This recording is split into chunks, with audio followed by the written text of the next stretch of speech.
Morning student, आज हम बात करते हैं कक्षा 9 की लेखन कौशल मतलब रचना भाग।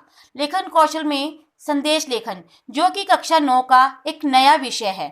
अगर हम ध्यान दें तो पत्र लेखन और संदेश लेखन में कुछ थोड़ा सा ही अंतर माना जाता है।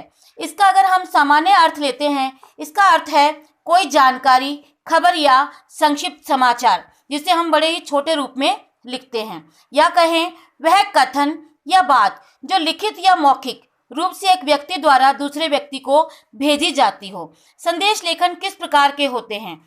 एक होता है शुभकामना संदेश। शुभकामना संदेश किन किन मौकों पर दिए जाते हैं?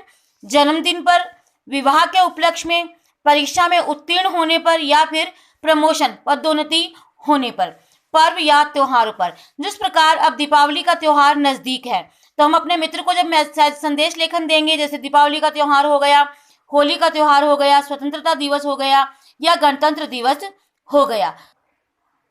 संदेश लेखन कुछ विशेष अवसरों पर भी होते हैं, जैसे कोई पुण्यतिथि पर होता है, शोक संदेश होता है, पर्यावरण दिवस हो गया या भागवत कथा आदि का आयोजन। अब हम बात करते हैं कि संदेश लेखन में शब्द सीमा कितनी होनी चाहिए। तो इसकी शब्द सीमा 30 से 40 शब्द होते हैं और इसके कुछ मुख्य अंग हैं। एक होता है इसका शीर्षक, एक इसमें दिनांक, समय, अभिवादन, मुख्य भाग, भेजने वाले का नाम। यदि ये उसमें अंकित ना हो तो आपके अंक काट दिए जाते हैं।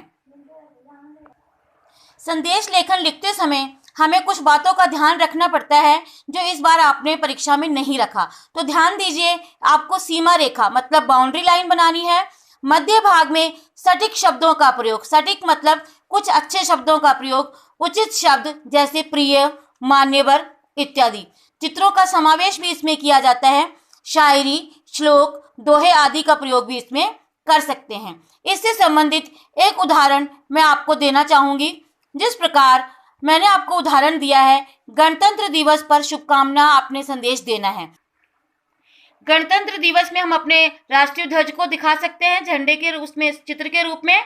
इसकी बाउंड्री लाइन मैंने देखो बनाई है।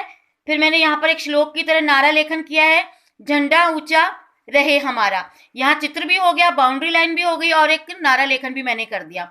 उसके पश्चात मैंने यहाँ अपनी तारीख भी लिखी है, समय भी लिखा है। उसका मध्य भाग देखिए, सभी देशवासियों को गणतंत्र दिवस की हार्दिक शुभकामनाएं।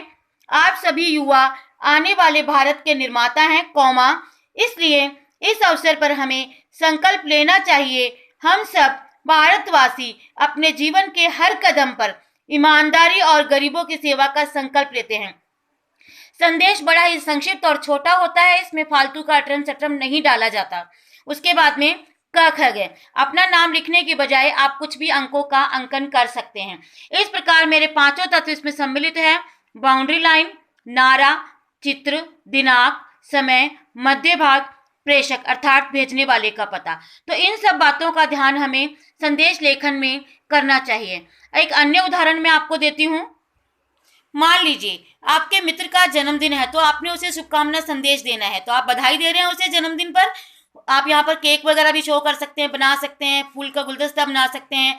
यहाँ पे मैंने दिनांक डाली, यहाँ पर मैंने एक उसके लिए आरजू बताई अपनी, एक शायरी रूपी मैंने एक उसको अंकन किया, दिल की आरजू हमारी 100 वर्षों की उम्र हो तुम्हारी। यहाँ मैंने अपने मित्र को शुभकामनाएं एक शायरी के रूप में दी। फिर मैंने समय का अंकन किया, फिर मैंने लिखा, प्रिय मित्र संजू, आपको जन्म की हार्दिक शुभकामनाएं। मैंने अपनी हार्दिक शुभकामनाएं उसको दी, फिर एक छोटा सा संदेश उसको दिया, आपका जीवन समाज की उन्नति एवं सभी प्रियजनों के लिए अति आवश्यक मतलब बहुत जरूरी है। भगवान आपको सुख एवं दीर्घायु प्रदान करे। दीर्घायु मतलब लंबी आयु, अर्थात मैंने भेजने वाले का पता। यहाँ भी मेरे सारे तत्वों का मैंने समायोजन किया है। अतः संदेश लिखते समय हमें इन बातों का ध्यान जरूर।